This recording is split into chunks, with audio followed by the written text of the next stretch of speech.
Hi, my name is Piaget Jenkins. In this video, we will discuss email settings for RES Workspace Manager 2011. So the first thing you want to do is make sure you have your console open, and then you want to navigate to Composition, Applications, and then Email Settings. Once here, let's go ahead and add our template. So we click Add here, and then we want to go and make sure to put on Exchange 5.5 or higher for Microsoft Exchange, and we click Configure.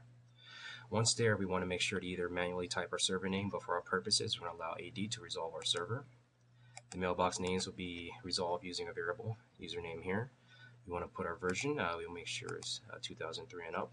And then additionally, you have the option to connect over HTTP or add additional mailboxes. So let's go ahead and click OK.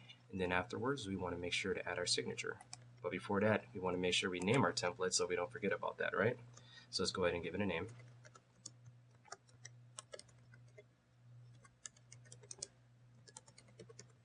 And a description.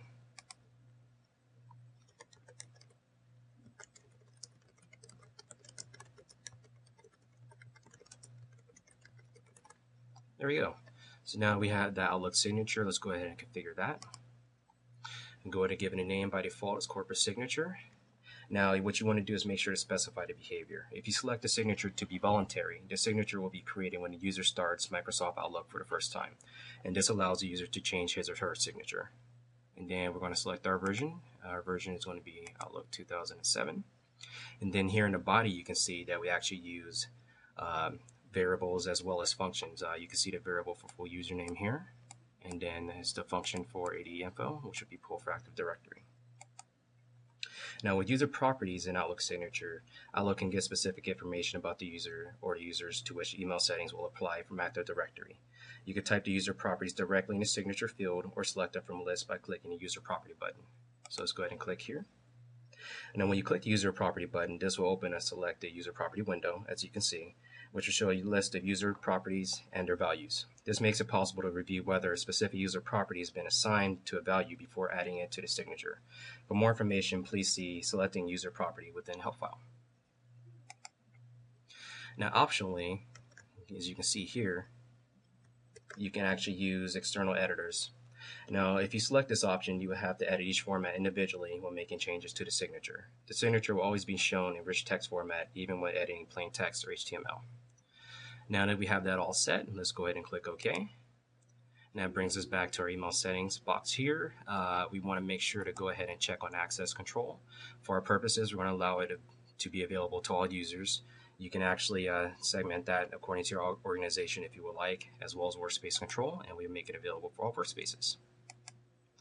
Now that we have our template, we want to make sure and go ahead and assign it to our Manage Application Microsoft Outlook. So we can navigate right up here to Manage Applications, and then Microsoft Office, Microsoft Outlook. Let's go ahead and edit that. And once you're in the Edit Properties box, you want to come down here to Configuration, Email Settings, and then any templates or signature templates that you've configured is going to show here on the left-hand side. So let's go ahead and slide that right on over to selected email settings and click OK. And now we have our email settings ready to go. The only thing left to do now is just to log in with our user. Let's log in here with our demo user. Sorry about that.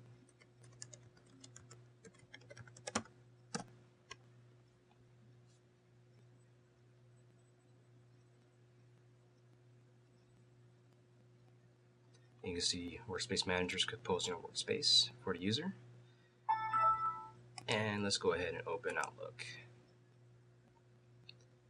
As you can see, the template has already been open for them. No configuration necessary. The user can go ahead and start a new email, and their signature is there. Once again, thanks for watching. This was Email Settings for RES Workspace Manager 2011.